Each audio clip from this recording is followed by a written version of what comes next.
Welcome to session 3 of our course on surrender. I hope you're having as much fun with this as I am. I'm really enjoying this opportunity to share these teachings with you, and hopefully they can lead us to a place of depth. So far, what we've done is very simple. We've established the fact that you're conscious, you're in there, you're aware, you're a sentient being, and that what you're aware of is a world that comes in through your senses and thoughts that are generated by your mind and emotions that are created within your spiritual heart. We spent a great deal of time, which I again really enjoyed, talking about the world that is coming in through your senses. Obviously has nothing to do with you. It exists independent of you. If you were not there, it would still be there. That's what's kind of a neat thing to look at the moment in front of you also. If you're not there experiencing it, believe me, it's still going to go on, just like every other moment behind you and above you and every other place on the earth and throughout the universe. So we've established that it's impersonal. So it should be pretty easy, if we just kept life very simple, to say, I'm in here, I don't know where I came from, but I know I'm conscious. And it's fun to experience things. It's just, that's what happens. Consciousness enjoys experiencing things, having experiences, okay? So I'm gifted with all these experiences. Every single moment of my life, there's an experience taking place. So I guess life's easy for you humans. It's not tough at all. You just gotta be there, and the universe unfolds around you. Not the whole universe, just like the whole ocean. You didn't see the whole ocean.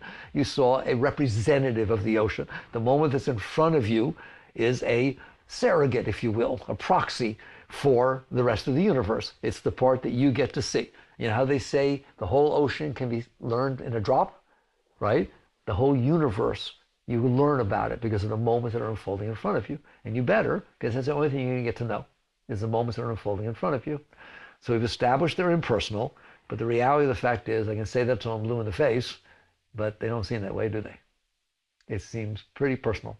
It seems pretty interesting that what's happening in front of me has to do with me, and it's personal, and I like it and I don't like it, and there are ways I want it to be and there are ways I don't want it to be. I mean, there's really ways I don't want it to be, and there are moments that can unfold in front of me that absolutely freak me out, and there are moments that unfold in front of me that are like the bliss, ecstasy. They're Kodak camera moments. You know, there's something to save. They're perfect. All right? Why? Instead of just talking about it and saying it, let's get real about this. Why is it that you are not just experiencing the moments that are unfolding in front of you? The moments are unfolding. You are conscious. And I've already said to you, you're always conscious. It's just a question of what you're conscious of. Why is there all this drama? Why is it so complicated? Why does it seem like I have to fight with the moments that are in front of me? In essence, somebody once said to me, you don't think anything that's good is going to happen unless I force it to. Well, that's really interesting. Can we take that statement for a moment? Nothing good is going to happen unless I force it to. A lot of people live like that, don't they? Well, what about everything we just talked about in session 2? That seemed pretty good to me, that the whole universe made itself and DNA and all. It's pretty amazing what's taking place. I didn't even mention, we'll just move into mind a little bit here. I talked about your body. Your body's made up of 10 trillion cells. How many of them are you running? Some of those cells know how to make a liver work. Some of those cells work together to make your kidney, your spleen. Every single thing is a living organism. Those cells are made up of the atoms that were created in the stars. You're not doing any of this, even your own body, are you? Okay? So this has nothing to do with you, but it doesn't seem that way. Would you like to take a breath and have a discussion, take a journey of why does it seem so complicated? Why is there so much resistance? Why is there so much intensity? Why does it get confusing in here when the world comes in?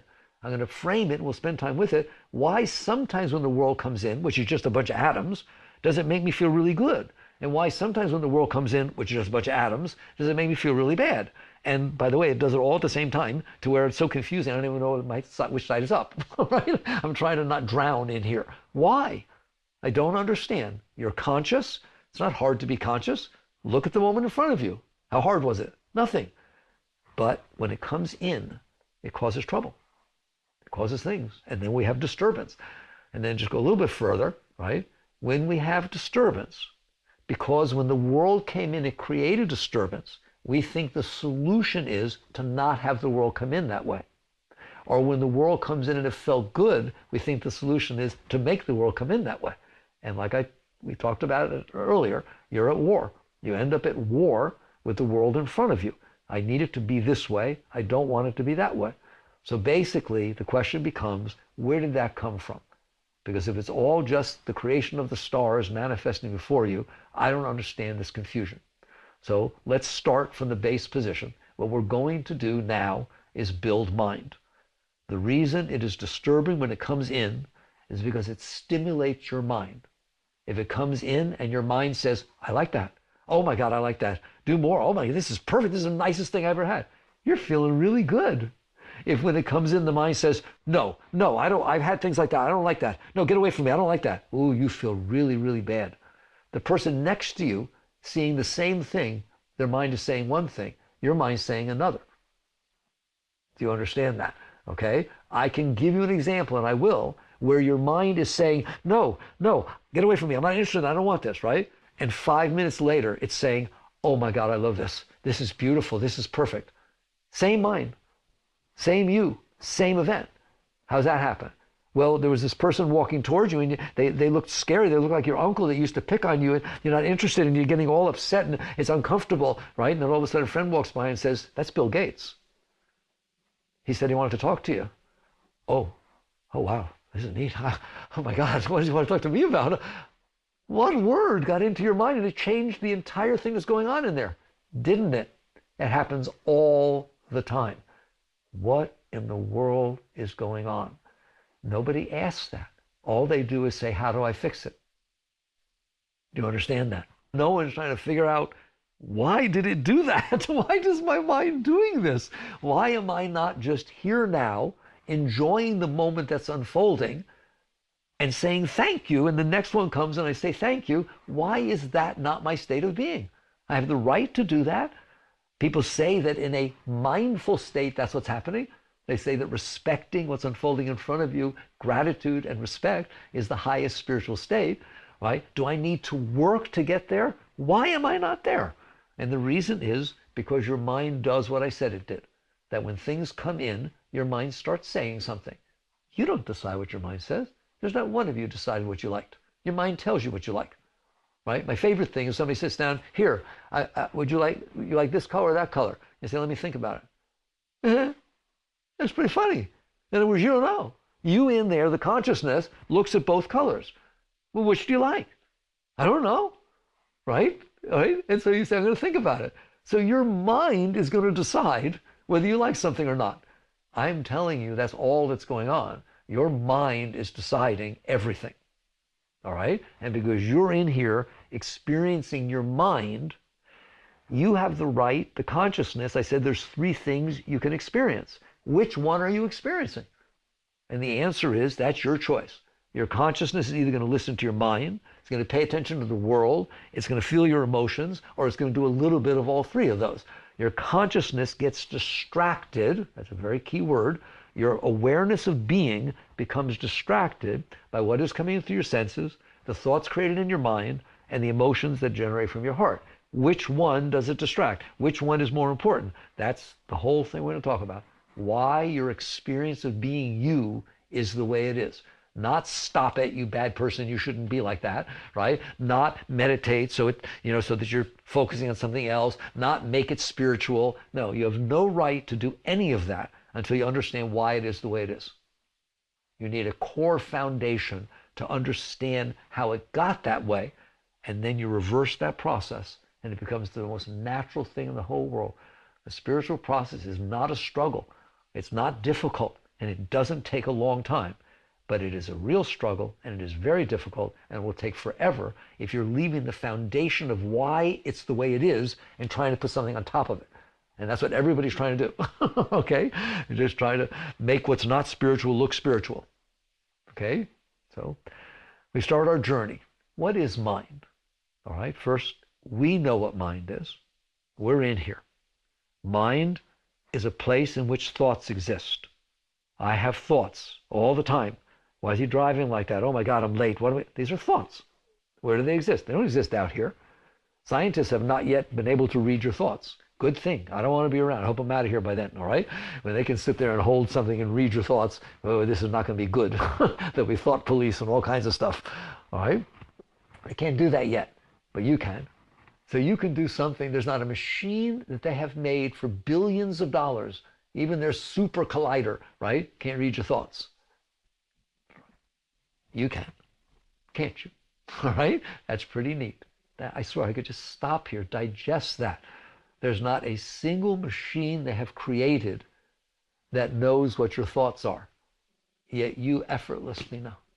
What does that mean?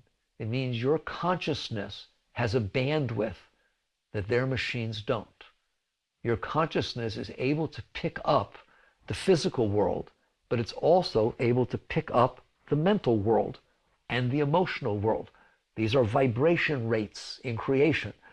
Their machines don't pick them up yet. Someday the machines might pick them up. Like I said, I don't want to be around. Just like the machines didn't pick up X-rays. They didn't pick up gamma rays. They didn't pick up, infrared. They didn't. Then they made machines that did.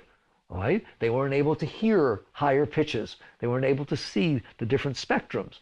But they made machines that were able to pick that up. They got subtler and subtler and subtler, being able to pick up subtler vibrations of creation. They didn't say, oh, X-rays are alien because we didn't have them before. They just said we weren't able to read them before. They're there. Your thoughts are there. How many of you know your thoughts are there? What if a scientist tells you, no, they're not. I can't pick them up. They're not there. You'll walk away and laugh. Do you understand that? You know your thoughts are there. You have the ability, you, the same consciousness we've been talking about, have the ability to effortlessly pay attention or not pay attention to the thoughts that are being created at this higher vibration, subtler energy that is called the thought plane or the mental plane. What is the mental plane? What are thoughts? Where do they come from? Why are they the way they are? And why are they mostly negative? And they are. Why? Most of the time, I don't like it, I'm scared, right? And a lot more of the time that you don't like something, you're afraid of something, you're concerned about something, than you are infinitely excited. I can't wait for it to happen. Do you understand that? If I asked you to list how many experiences have you had that blissed you out, you wished you could just stay in that state for the rest of your life, maybe 5 in your entire life if you're lucky, right? How many experiences have you had that scared you, that you didn't like, that you don't want to happen again? There isn't a piece of paper big enough. There's a reason for that. How do you like that? That's what we're going to talk about when we look at mind. The foundation is we need to build mind as it is. So first of all, what is mind? What is mind? I told you, you have the ability, the only one that can know this is you. You have the ability to look at your mind. Okay? You call them my thoughts. They don't say they're me. You say, oh, I had a terrible thought the other day. My thoughts are bothering me. That's you. The consciousness, the sense of being is describing what it's like to be in there. I have these thoughts. Okay? Mind is a level, a field of energy. It's like the quantum field or something. It's a higher field of energy in which thoughts can be created. Mind is not thoughts. Mind is a field of energy in which thoughts are capable of existing. It's time-space. It's like Einstein's time-space continuum, except it's at a higher level. All right? It's called the mind space. Buddhists talk about empty mind. Now we're going to get very deep. That is what we're talking about. It is empty mind. There is nothing in it. There are no thoughts. There's nothing. There's just absolute still mind. It's an arena, and you can go there. That's why meditators understand all of this. You just go into void, into empty mind. You're there. There's no thoughts. It's just completely quiet, completely empty. It's like a computer that if you buy it, let's say they cleaned off the stupid programs that come with it to start with, it doesn't even have an operating system, all right? And we'll give it an operating system. It's a computer, but it doesn't do anything. It has potential. Look how much that computer could do, right? But it needs more. It needs a programming. It needs different things in it for it to do something. But its brilliance is still there, okay? I give you this most brilliant Cray computer with no programming. All you have is what's called potential. That's what mind is. Empty mind is mind in that state. It's the same as empty computer. Doesn't mean it's stupid. It's brilliant. Its potential is brilliant, but it's not doing anything. It's not creating form. It's not creating anything. So basically, that is what Buddhists mean by empty mind, and that is the starting position. All right, what happens next? The world exists independent of that. The world, we explain where it came from. All right? So now the world is unfolding, and it has created this body for you. What has? The world. Right? It's a gift that the stars gave you, okay, and evolution gave you.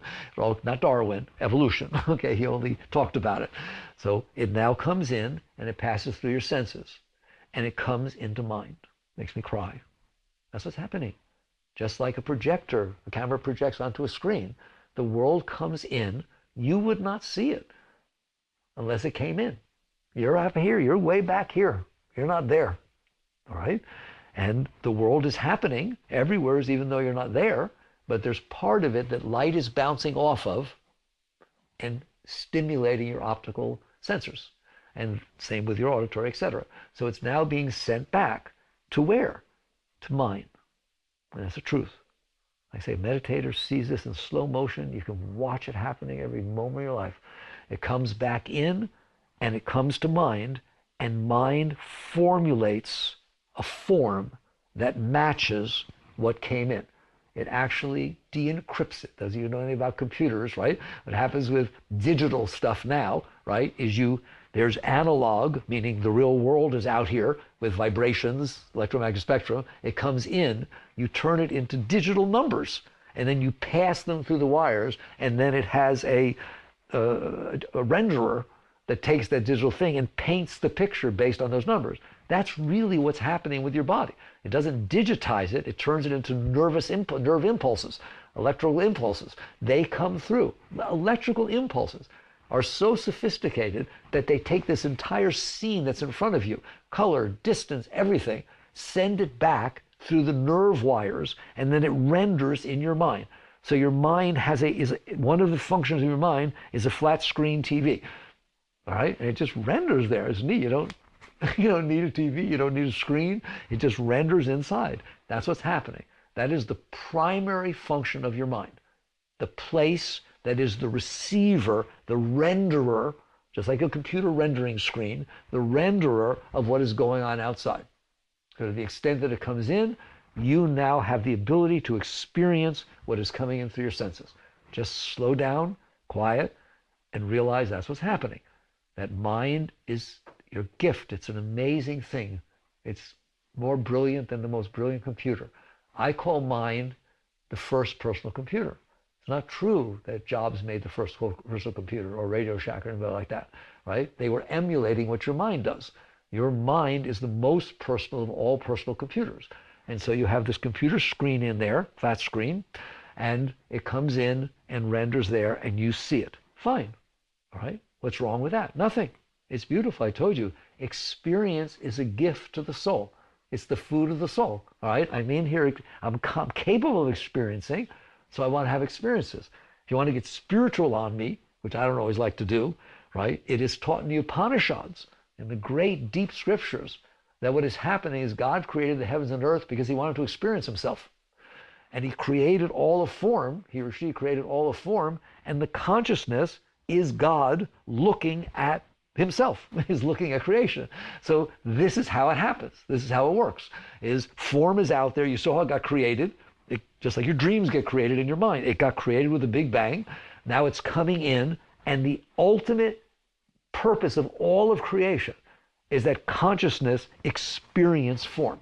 That consciousness experience this tremendous expression that got created all over the place. So that is literally God experiencing God. That's what they teach you. I hope it makes some sense to you now, all right? Your consciousness, this magic thing called consciousness, is now able to experience form because it came in. That's all part of creation. To the extent that that is happening, you are now here now. There is only one thing that is going on in your consciousness, is you are experiencing what you were meant to experience. The gift of the moment that's being given to you. I could go now for an entire 10-hour lecture on Be Here Now, all right, and on the power of now, and that sort of thing. Is it comes in, and you learn from it. It comes into you like the sunset. You've touched moments like this. You have had moments like this. It doesn't take a meditator, right? You turn the corner, you're driving around, and all of a sudden the sun is setting, and there's purples, and oh my God, the magenta is the most beautiful thing you've ever seen, and it takes your breath away, and you say, it blew my mind. What does that mean? It means there was nothing left in my mind. Nothing, not the mortgage, not the problem with the boyfriend, not, my toe hurts, right? There's nothing. The only experience I'm having is that this gorgeous thing has come in through my eyes. It is rendered in my mind, and I am one with it. I am completely focused on that. All of my consciousness is centered and focused on the experience I'm having, okay? You don't need to think about it. If you think about it, you miss it. Right? Because to think about it is to create something other than it. All right? You don't need a camera to capture it. If you take a camera to capture it, you miss it. Right? In the name of saving it for later, you miss it now. If it comes in and touches your soul, that's what you say. You literally say later, oh my God, you have no idea. I can't explain it. It was like a spiritual experience. I don't even want to talk about it. It was a spiritual experience. That is a spiritual experience. You are spirit. You are consciousness. Because you're not scattered all over the place, you're completely focused on the fact that the experience that life is giving you is the experience you are having. You have become one with it. That's when Patanjali Yoga Sutra starts to talk about the experiencer and the experience become one. You have merged, you have allowed a merger that there's nothing else distracting your consciousness other than what is happening right there. And so it feeds you, and you don't have to remember it. You will never forget the experience you had. That's different than remembering exactly color or all that. You had a real experience that came all the way in and fed your soul. The way I've come to see it is that rivers all over the earth, rivers flow into the ocean. They become the ocean. You can't find which water came from which river. You can't find out where the river stops and the ocean starts. Do you understand that? It becomes a merger. That's yoga. Yoga, the word for yoga means merger, union. The rivers union, they merge with the ocean. This event that came from creation, right? We talked about where it came from. What an awesome thing. Has just given you darshan. It has just come in through your senses and said, here's a gift. Experience me. And it touched your soul. That's what it means when it says it touched the core of my being. It did. It touched you. We did that in the first session, right? It touched your consciousness. Nothing was in the way. You've had other experiences like that, sometimes in intimate moments, beautiful intimate moments, when everything's right and it's the right person and the candlelight and blah, blah, blah, blah, right? You lose yourself in the moment. Just all of a sudden there's this beauty coming in and you are experiencing it. It's not that it's not coming in through your mind. It all comes in through your mind. All the nerve senses, everything, not just visual, right? Everything comes in and renders in your mind. You experience it in your mind. That doesn't mean get out of your mind, okay? Your mind at its primary core has the function of delivering the experience of physical creation to you because you're not physical. You're way back in here and you're conscious. And the mind is in between. Its vibration is lower than yours, but it is higher than the physical plane. So it comes in and you experience it. If you went through life that way, that is what is meant by the garden. Go read it. That is where Adam and Eve were. They didn't have to do anything. Everything was just there. They were in a state of absolute joy, fulfillment, totality. There was just the beauty. There's beauty all around you. There's trees, there's sky, there's rain, there's storms, there's people. Oh my God, there's armadillos. There's just beauty everywhere, right? But we don't see it. Why? Because we have other things going on in our mind other than the primary function, which is that it is to receive the world and you get to experience it. So that's God walking in his garden, right? You are, if you let that happen. It's coming back and you're experiencing it. And you'll find that everything has its beauty. Everything is different. You get to have different experiences. But we don't live like that. Why? What went wrong? What's the fall from the garden? It's very simple. The world comes in. I said it's all beautiful. I said it's all awesome. And I said the experience of it is very moving when it comes back. It doesn't mean it all feels the same. Heat feels different than cold. It is different. It comes in. Doesn't mean one's better than the other, right? But they feel different. Somebody strokes you very nicely. It feels different than if they slap you. Different things come in a different way. Why? Because they're different. Buddhists say everything has its nature. That's what we're talking about. All right? A rattlesnake coiled up and rattling, when it comes in, even if you're just right here now, nothing else, experience is very different than a butterfly landing on your arm. Right or wrong.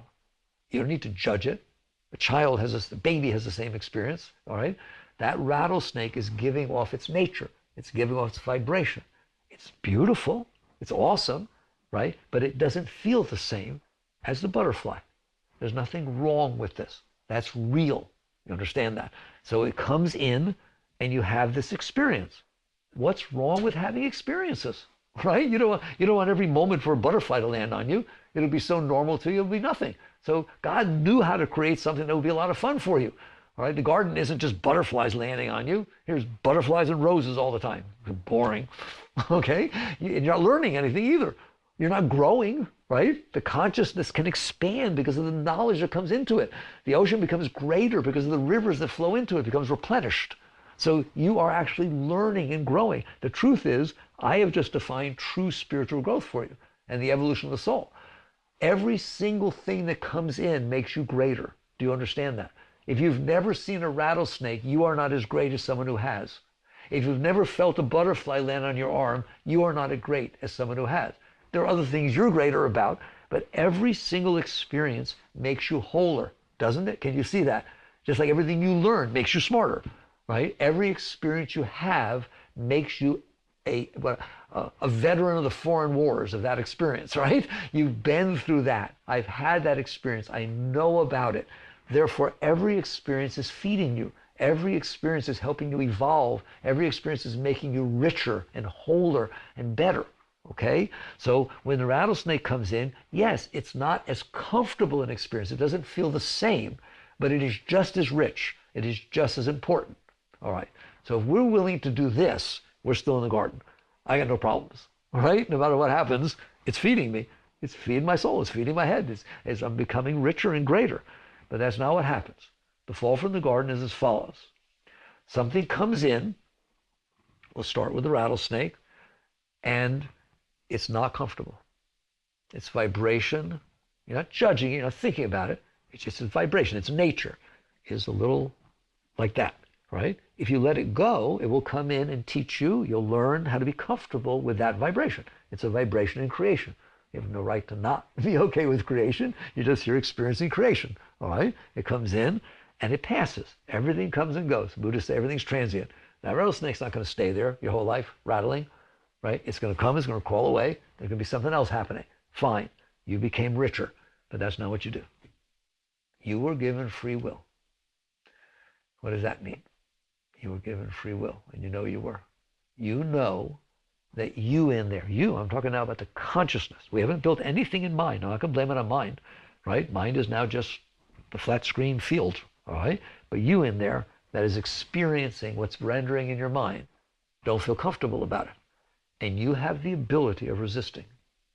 It's just an ability you have. You have hands in there, don't you? Can you push something away in there?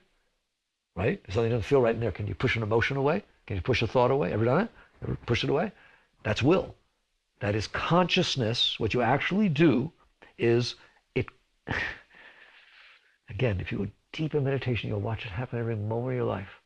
You're clear, it's clear, and all of a sudden, you pay more attention to it than something else. You either liked it or you didn't like it. It's the core of like and not like, right? It either felt comfortable or didn't, primal level. And either way, it drew your consciousness to focus on it. Do you understand that? It's not even. You're no longer even. It focused it. Because you put your consciousness on it, you've actually asserted a force. Your consciousness is a force. And when you concentrate, you know your concentration is a force. You can feel it, can't you? If you really concentrate, you can feel somebody else concentrating on you, can't you? All right? That's none of the fundamental forces. That's another one they don't know about. All right? That's very spiritual, this power of will. You understand that? All right? You have focused your consciousness on this rattlesnake. Because you focused it on it, you didn't want to experience it. You focused on it as a sense of resistance. That's the birth of resistance. You actually wanted to hold it a distance from you. It wasn't comfortable as it came in.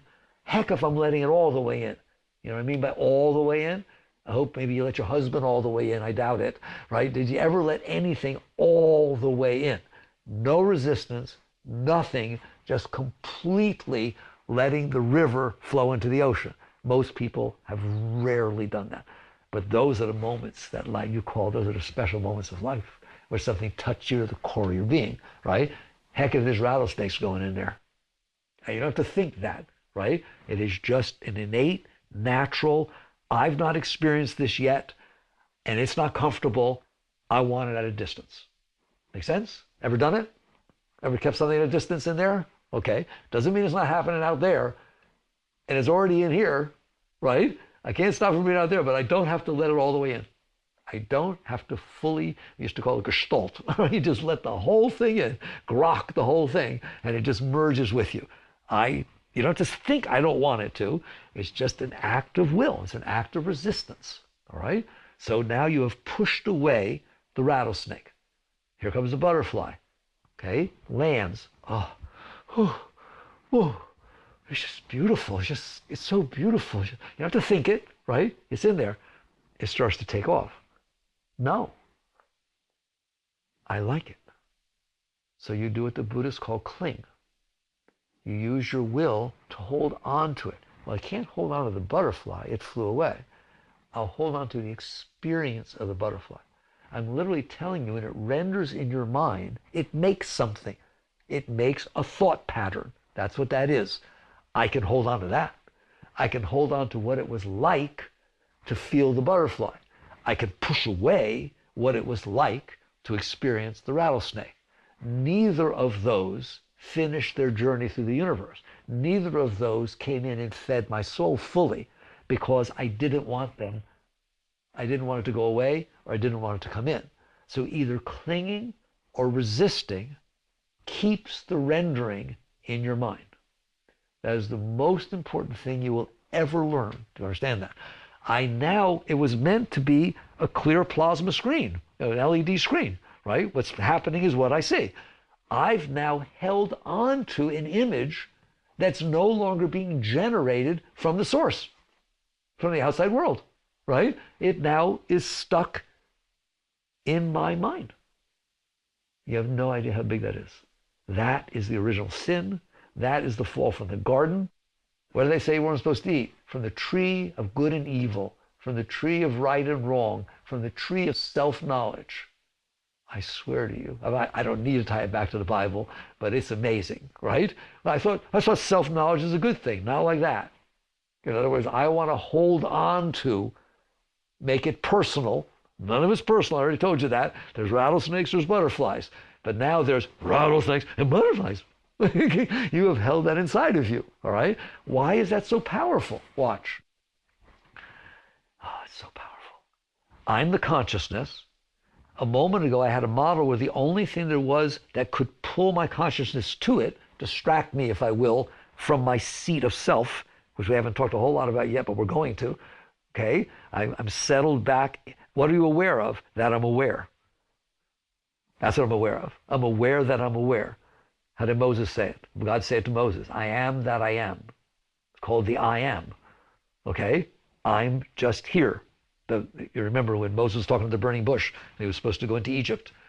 And God said, go tell the Pharaoh to let the people go. He said, in whose name? They got lots of gods. What name should I say? Who sent me? He said, I am that I am. A spiritual being, you get chills up your spine at that. That's what you are. You are that you are. I am that I am that I am. I know that I am. There's nothing else to say. I am the one that knows that I am. Okay? Well, why can't you stay there? Why can't you be you? All right? Because things draw me away from me. Things draw my consciousness toward them. So the first thing that draws your consciousness toward it, not a bad thing, is that this rendering of the outside world comes in and you pay attention to it. All right? If you're in the garden and you have nothing going with it, you're not for or against it, it comes and it goes and it's like a movie. It's very entertaining. But you still remain seated in the joy of the seat of self. We're going to talk later about what is it like to be seated in the seat of self, to be established in the seat of self, because it happens to be ecstatic. It happens to be the most beautiful experience you'll ever have. But we're drawn away from that because our consciousness becomes distracted by objects.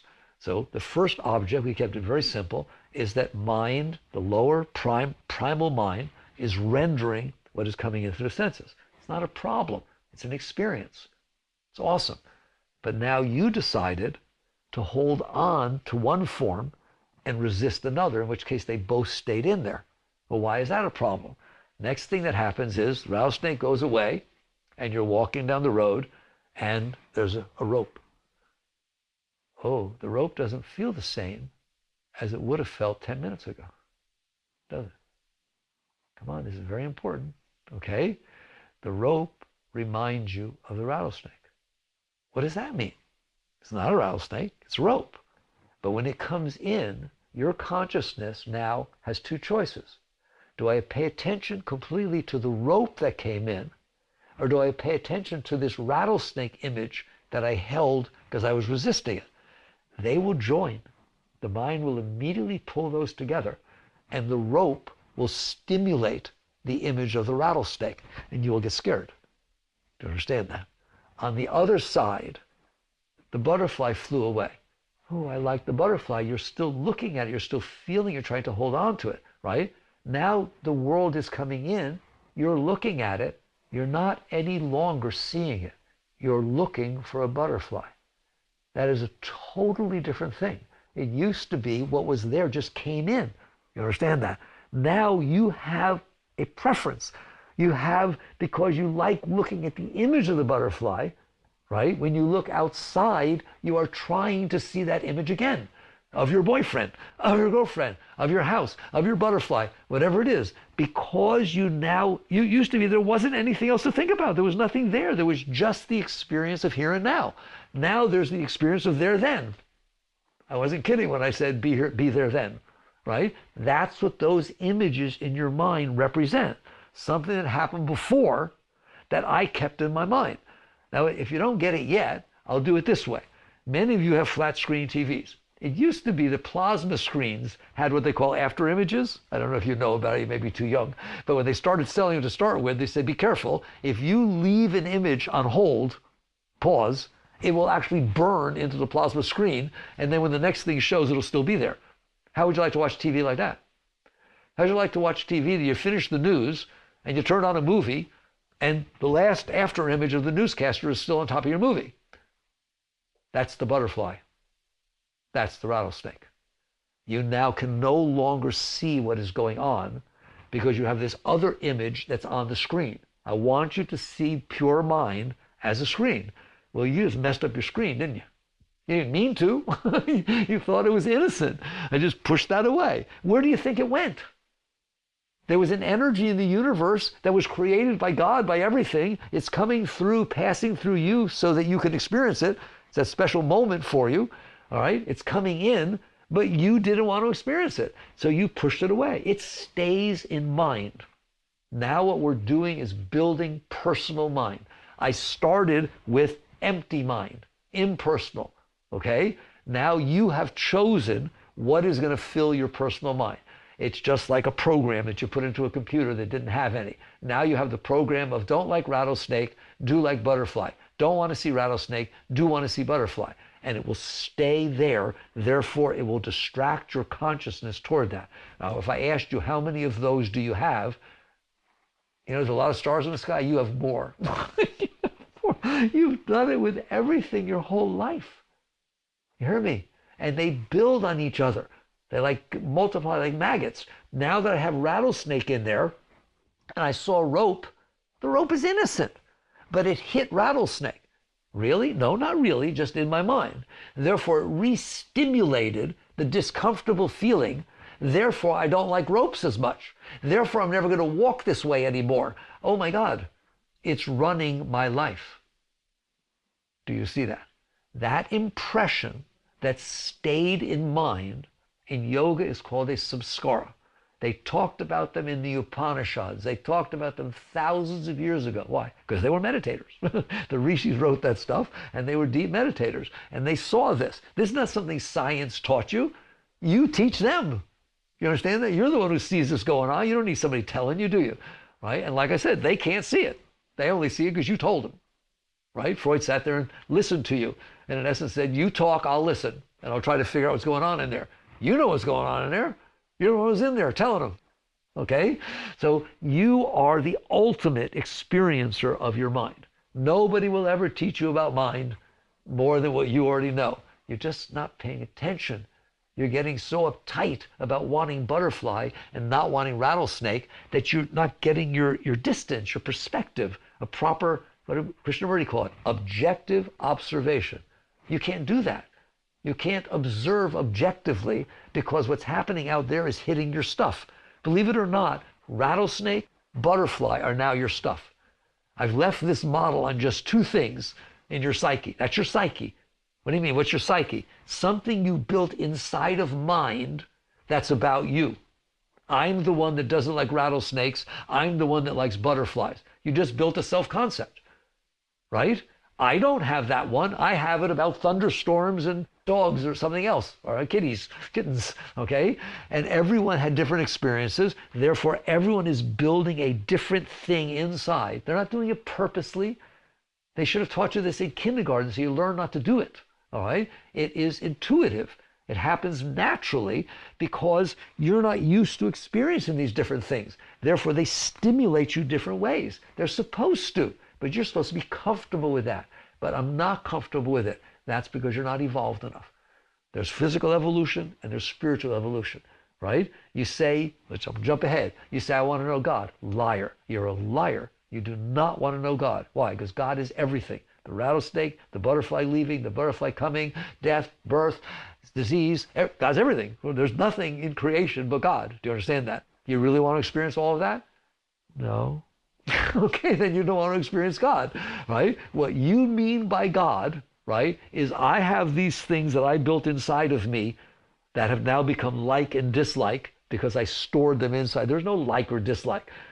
There's just experiences. But I pushed one away and clung to the other. And what God means to me is the person, the force that will give me what I like and keep away from me what I don't like. I talk to him all the time. Please, God, please. Okay? And I call that God of the mind. That ain't God of reality. Okay? God of reality is everything. So the soul has to evolve. You have to evolve enough to where you are willing to let him in. Who? God. Period. Those are the teachings, aren't they? You know who taught this? Christ, Buddha, period. All right? Christ said God is everything. He's everywhere. There's no place it isn't. And Lao Tzu taught the same thing, and the Quran teaches the same thing, and the ancient Hindu and Hebrew scriptures, the Kabbalah, all teach the exact same thing, right? It is all God. That is what it is. And we've seen that. We've seen it's all created from the same force. It comes in. The consciousness is not used to that vibration. The whole of spiritual growth is getting used to that vibration, is becoming comfortable with the different nature of things that come in. When you are completely comfortable with the nature of things, you will not hold them. The Gita says, to him to whom the rock, the dung, the clod of earth, the Brahman, and the chunk of gold all appear the same. They're obviously not the same. They're made of different elements. But when they come into you, they all pass through, right? They all pass right through, right? The third Zen patriarch, that great, beautiful writing on faith mind that starts, the great way is not difficult for those who have no preferences. Very, very deep. He has a line in it that says, when a thing can no longer offend you, it ceases to exist in the old way. That's very deep Zen, right? When a thing can no longer offend you, it ceases to exist in the old way. What does that mean, offend you? A thing came in. It hit your stuff. It caused rattlesnake and butterfly to get stimulated, so you wanted it or you didn't want it. It offended you. It wasn't the same as the white lines on the road. It wasn't the same as the trees you drove by. It had a power over you, didn't it? It has no power. It's all the same, like the Gita said, right? The gold and the Kankudama, the same thing. They're atoms that were created in the stars. But when they come into you, they hit your past. They hit your stuff. They hit what you stored in there. Therefore, it offends you. You understand that? Not offends you negative, offends you positive, doesn't matter. It causes a change in your being. When it can no longer offend you, it ceases to exist in the old way. The old way is personal. The old way is like and dislike. The old way is I need to do something about it. When it ceases to exist in the old way, it is what it is. Everything is what it is. It's very deep. You hear me? We're talking deep teachings here, all right? Everything, it's not about getting what you want. It's about understanding that want is way oversold, all right? There's a serious problem with want. It's a sickness, okay? So basically, when things come in, they are meant to be experienced by you. If you have trouble experiencing them, that's the whole purpose of this course. Surrender. Now you understand surrender. That's your first taste of true surrender. What right do you have to either cling or resist reality? I don't even understand, right? Do you like the fact that Saturn has rings? Your answer is none of my business. That's right. You understand? So the fact that reality that's unfolding in front of you, that took 13.8 billion years to get there, is not okay with you, that's pretty funny, all right? And the question is, why is it not okay with you? Because I can't digest it. It was hard, right? Well, then learn. Learn. You learned to play tennis. You learned to play the piano. You learned all kinds of things, didn't you? You learned calculus. You learned to run the camera. You learned all kinds of things. You didn't know how to do it to start with, did you? It was uncomfortable to start with. You didn't know how to do it. Right? Sit down and try to play Beethoven on a piano when you don't play the piano. It's very uncomfortable. What happens? Right? Start playing scales and get them all wrong. It's very uncomfortable. But you learn. The soul can learn. It's not the mind that's learning. Ultimately, it's your learning. You in there, the consciousness, learns to experience reality. All right? In order to do so, you have to not resist. Otherwise, you're going to push it away. That's what surrender is.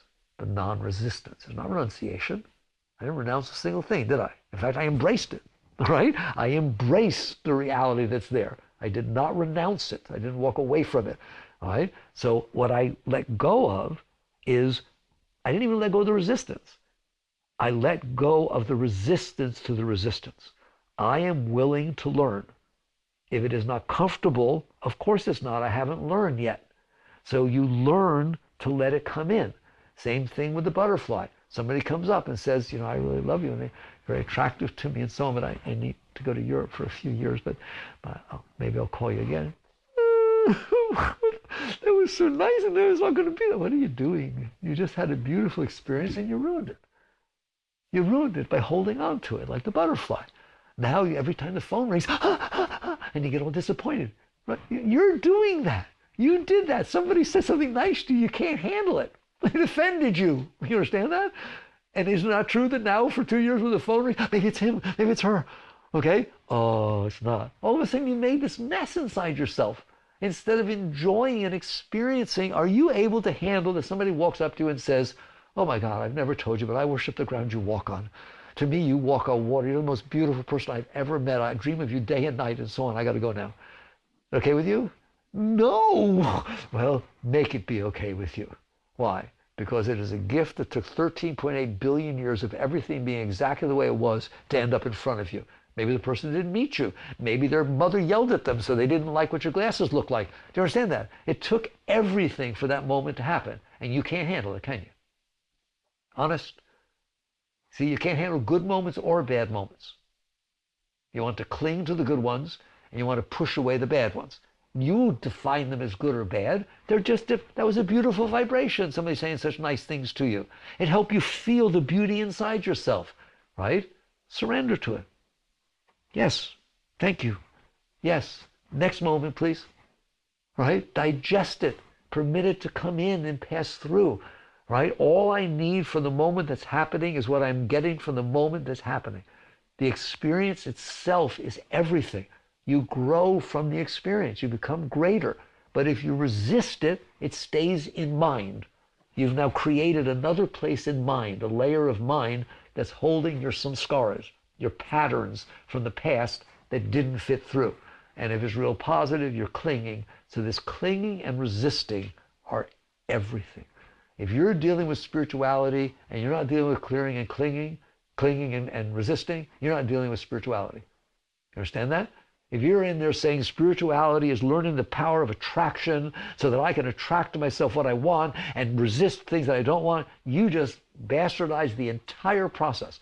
That is the opposite direction of anywhere you want to go. That is basically saying, I have bought into this garbage that I built inside of me. I'm totally distracted by it. In fact, I've defined myself as a person who likes this and doesn't like this. And now what I'm going to do with my spiritual practices is get what I want and resist what I don't want. Well, then you're not going anywhere. You understand that? So, sorry, right? If you want to talk truth, we can talk truth. But that's why surrender is the deepest path. I told you, the great ones say, when it's said and done, surrender is the highest path. It's the only path, because it is the path of saying, I'm not going to buy into this garbage that I built inside my mind. I want to experience who I am. You're not going to experience who you are, who's back there looking, if you're all messed up about what you're looking at. And you built this whole thing inside. So even resisting or clinging to one thing, it's over. Right? In fact, I swear to God, just one thing. The only thing I experienced I really didn't like was rattlesnakes. Everything else is fine with me, but I don't like rattlesnakes. Your whole life will be around rattlesnakes. Do you understand that? You will not be able to go into the reptile part of the museum. You don't want to be around anyone that has snake skins. Your whole life will be focused around the thing you're afraid of. Do you doubt that? You've done it, right? You have an ex-husband. I don't want to see him. I don't want to talk about it again. I don't want anybody named Ben. No, it becomes, yes or no? It becomes your whole life. What does? Not your ex-husband. He's not there anymore. That's why he's called the ex-husband. All right? You say you divorced him. No, you didn't. He's still inside. You're still having the conversations. You still held on to every single thing that ever bothered you. Do you understand that? You still don't want to go to a party if he's going to be there 5 years later. Okay? It's like, wow, you have kept this impression in your mind, and ultimately you have created an alternate universe inside your mind built out of the impressions you stored that you either liked or didn't like. Things that you're neutral about pass right through. The white lines that are dotted on the road, you can't tell me about them. You've driven by lots of them. All right, you drive by lots of cars when you're driving down the road. You can't tell me about every one of them because you're neutral about them. They come in, they pass through. But there are these things that are harder to deal with inside. And therefore you resist them or you cling to them. And they stay inside of you and they begin to build what we call your psyche. So your psyche is in essence, a program, right? Just like you can use a computer to run marketing, you use it to run, cooking, whatever it is, right? It's just a program called me, right? Like Oprah has the O channel, you have the I channel, okay? You just built a channel in there that talks about you. Do you have one? Do you have a channel in there that at all times is reminding you about things that happened before, what you wish would happen, what you wish wouldn't happen? This isn't comfortable. I can't believe she didn't talk to me this morning. Why didn't she call? That's not happening, right? You said hello to somebody when they were walking by. Hey, Sally. And they walked by. They didn't acknowledge you. Okay? That happened 6 hours ago. No, it's still happening inside of you. Why? Did she not hear me? I don't know. What did I ever do? This is ridiculous. Should I ask but Paul? He'll find out. No, I don't want to get into. What are you doing? That's not reality. Reality is what's coming in from the outside. You've now created an alternate reality inside your head, didn't you? All right? And it is so complex, this point, you did quite a job, didn't you? Some people say, I'm not good at things. You're really good at this, all right? You built this tremendous menagerie of stored stuff in there, of moments that you were not able to let go of. And it isn't just the primary moment. It doesn't need a rattlesnake. The fact that the rattlesnake or something else got stored in there, other things will remind you of it. In fact, you'll remind you of it. You're just driving on the street, mind your own business, and all of a sudden you remember how scary that rattlesnake was. All of a sudden you're scared. You're not even dealing with reality anymore. You have such a mess built up in there. It's amazing what we have done. All right? That becomes what we call the personal mind. Once in your life, understand, it's not you. No more than your TV screen is you. You can watch the TV. Of course, there's things on the TV screen. Hopefully they're not superimposed. Yours are. Yeah, layer upon layer upon layer. You can't primarily see things, right? Because what they do when they come in, they stimulate your past stuff. And then that becomes rendered in your mind while the image that was supposed to be primary is there. You can't even tell which is which. If it gets really far out, we don't let you play with the other boys and girls. We put you in an institution. You're having hallucinations. What does that mean? What's an hallucination? My mind is creating something, and I honestly believe that's what's out there. Because the truth of the matter is, you understand, you're looking at it all inside. You're not looking at the outside. When it's all said and done, it's in there, the same place. Does everybody understand that? It is coming in, rendering in your mind, and the stuff your mind is creating based on these samskaras, these past patterns, is in the exact same place. All right? Have you ever talked to somebody, right, and decided they're mad at you, and while they're talking, oh my God, I can see it. I look how their mouth is. Look at their body language, right? The person loves you. They're not doing anything. But that's what you're seeing. You're doing that because mommy used to talk to you that way, or because this used to happen. I have all of psychology backing me up, folks. Do you understand that? All psychology is doing, traditional psychology, is studying that mesh you built inside of you. Why does it say, well, what's a Rorschach test? I'm holding up ink blots. You're seeing people making love. You're seeing mommy and daddy fighting. You're seeing the house you used to like you never got. Do you understand that? In other words, that Rorschach test is stimulating the garbage that you stored inside your head to force the mind to render what's not there. Yes or no? The whole world is a Rorschach test. It's exactly what's happening. It's just unfolding in front of you. It's a bunch of atoms. It's a bunch of creation that came here to visit you, and you ain't seeing it. It's hitting your stuff, and it's stimulating what I like, what I don't like, what I believe in, what I agree with, what blah, blah, blah, blah. Correct? Until that's all there is. Until that part of your mind, the personal mind, has taken over your entire life. You are no longer enjoying the experience of what is happening.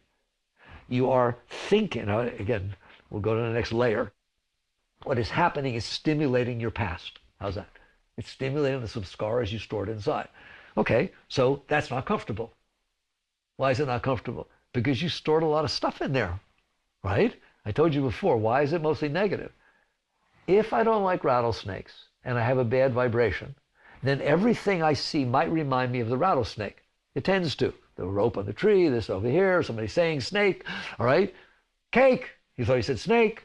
I'm serious. Oh, right or wrong, the heart will jump. The first reaction will take place based on the stuff you have in there because it's a Rorschach test. It stimulates what's in there. So that's negative, okay? But you held on to some positive things, all right? Yes, but they're not happening. So now if you like the butterfly, every place you go that's not butterfly is not comfortable.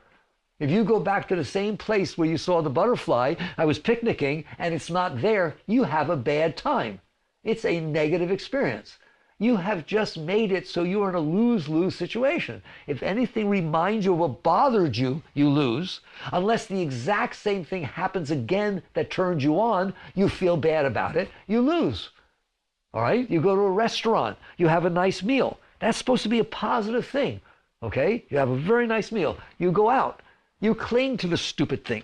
And you tell everybody how great the restaurant was. You get all your friends together. Oh my God, you're going to come with me. It's the greatest restaurant it could ever be. And somehow, I don't know how, when you go into the restaurant, it's not the same chef. It's not the same night. It's not the same music. It's not the same people sitting next to you. It's not the same special, right or wrong, right? In other words, you have in your mind that exact moment, don't you? And now you're apologizing. Oh, it was much better last time.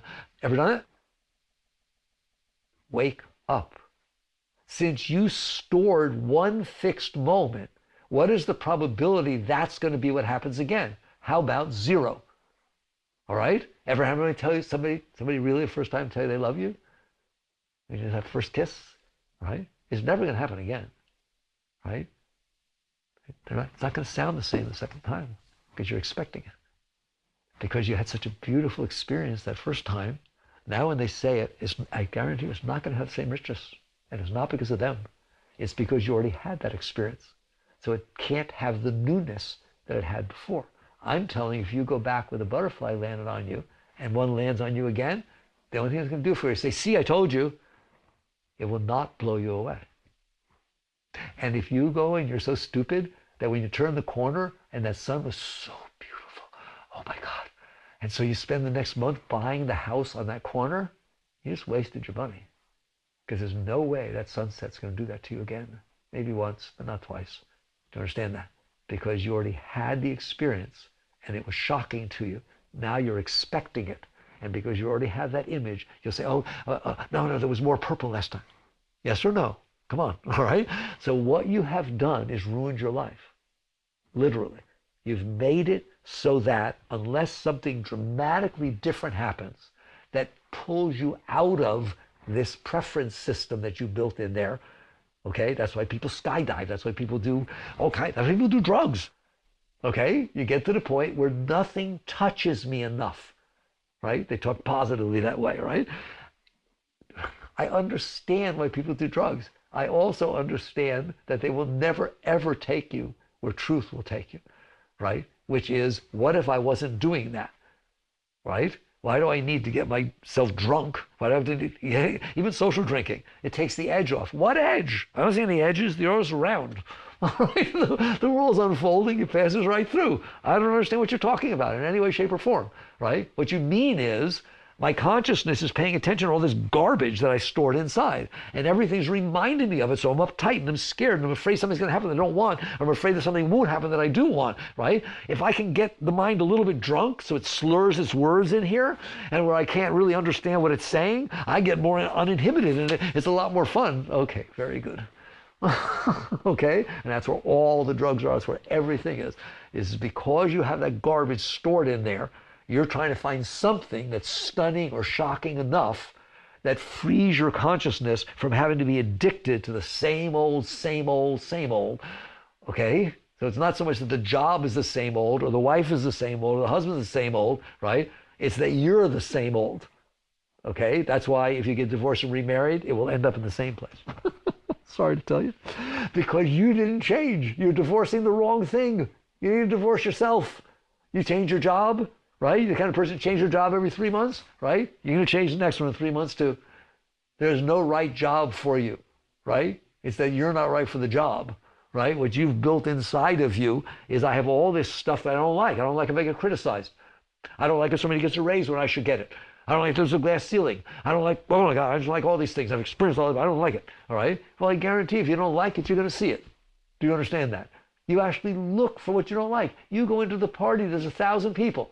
Okay? You heard a rumor that your ex might be there. You actually look to see if he's there. You ask everybody, did you see him? Is he here? What are you doing? I thought you didn't want to see him. You look for what you don't want to see. You become conditioned by what's going on in your mind. It ruins your life. You now can't experience reality. There's a saying in Buddhist, maybe you've heard it. It's called just tree. All right? It's a good place for that to fit in. The story goes as follows.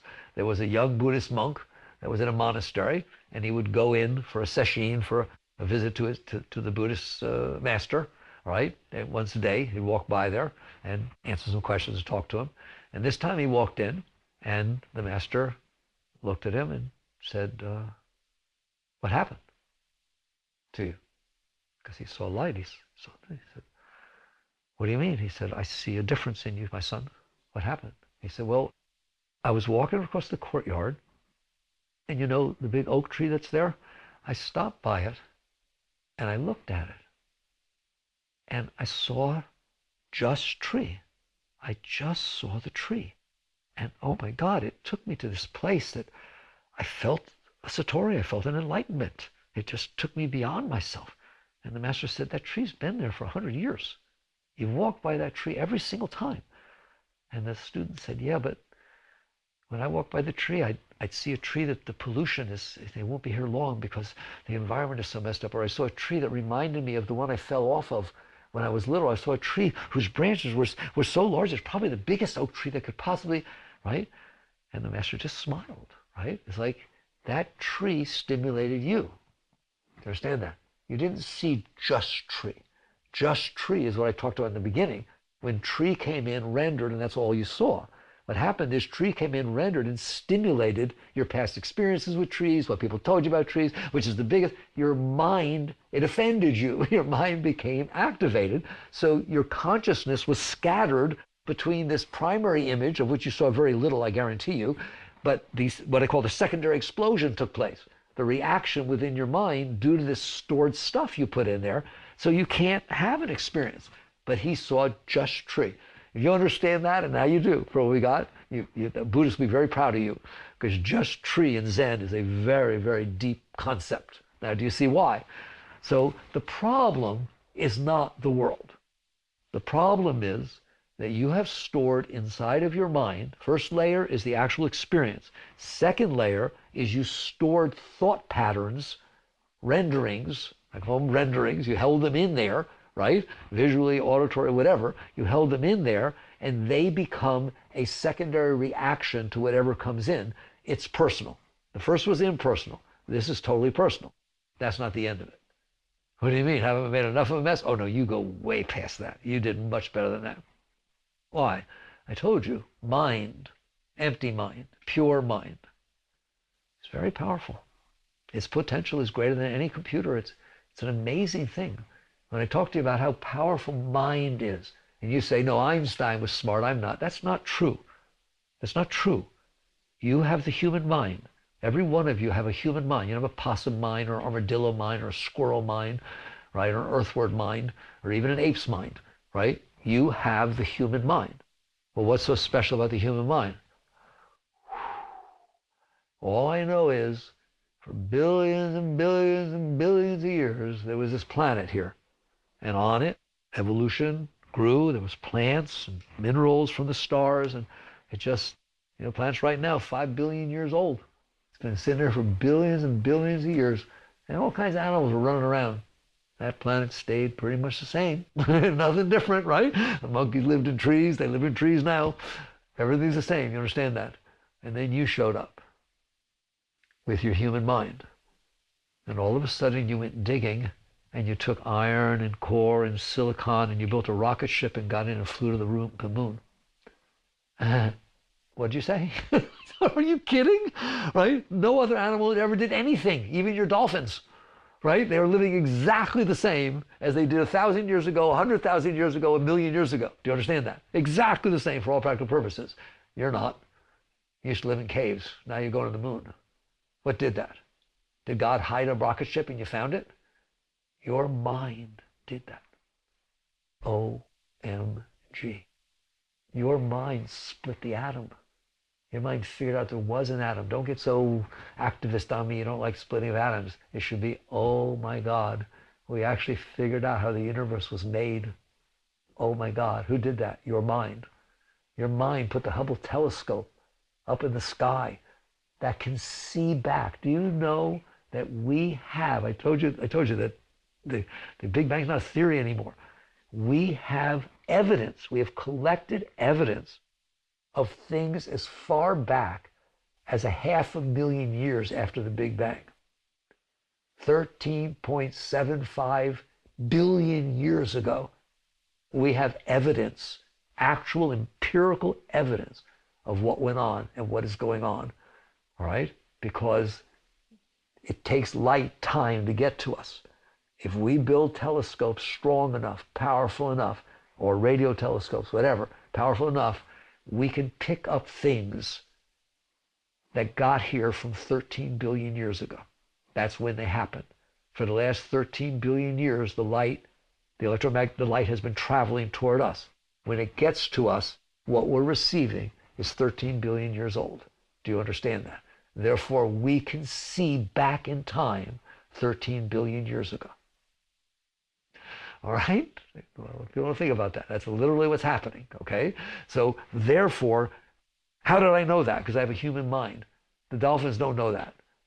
You understand that? The armadillos don't know that. The apes don't know that. I don't care how smart they are. They can drive a car. You made the car, right? Human mind is an amazing thing, isn't it? Come on, stop for a second. I mean, that's some serious stuff that you guys figured out. You don't get to take credit. You're back here and your mind is brilliant. Okay. What has the average human being? We know what Einstein did with his mind. Okay? Einstein spent his mind in outer space. You know that? You're busy with boyfriends and what are you wearing? He didn't care what he wore. You should look at the guy, right? He's out there in outer space, falling down in elevators. He's in an elevator, falling down at the speed of light through space, right? Trying to see what will happen to him inside the elevator. And then a light beam passes through the window of the elevator. Will it bend? And literally, he did what are called thought experiments. All of that Einstein came up with. The math was afterwards. I'm so glad we get to talk about this stuff. He did everything sitting in an armchair. They were thought experiments. Then he proved them with the math. He did not do the math and come up with it. Right? It was what he imagined, what he thought of, the power of these thought processes. Yes, you may not have Einstein's mind. You don't have Jimmy Durante's nose. You don't know who he was, but right? You don't know all kinds of things that are a little bit different. But they're only a little bit different. They're way different than the snake or the ape or anything like that. You have a human mind. It is brilliant, and I mean brilliant. All right. What have you done with your mind? So now what we've said so far is the mind by itself, without you doing anything, is doing what it's supposed to be doing. It's giving you a gift. It's rendering this plane you don't live on. It's sending it back to you so your consciousness can experience it. You had a little trouble with that. It's the truth. You had a little trouble accepting that gift, didn't you? So you started resisting what felt a little funny and clinging to what felt a little good. I'm not denying things feel experience different. I don't call them feeling. It's not this kind of feeling, right? They experience differently. There are different experiences. But I told you that's the richness of everything, right? Variety is the spice of life. Experience is the best teacher, right? It comes in and it's a gift to you, but you're not ready. That's all. The self is not ready to let it in. So it resists some and it clings to others and builds these patterns inside. And now things outside remind us of these patterns so that when something happens, it makes us feel good. It's more than just the experience. It matches all our stuff, okay? And so when it's said and done, the next layer of your mind, now I've given you 2 layers of your mind. One is primal experience. The second is your stored samskaras, that stored stuff that you stored in there. And the third, I have to take a breath, I don't even want to talk about, oh my God. The third is what you did with the brilliance of your mind. You said, well, I don't like rattlesnake. I do like butterflies. I don't like exes. I like new people. And you get all this stuff based on your experiences. And so you said, I want to feel good. Well, before it all happened, you felt good about all of it pretty much, right? I want to feel good. Therefore, how does the world in front of me need to unfold so that I feel good? Did you hear me? How does the world in front of me need to unfold so that I feel good?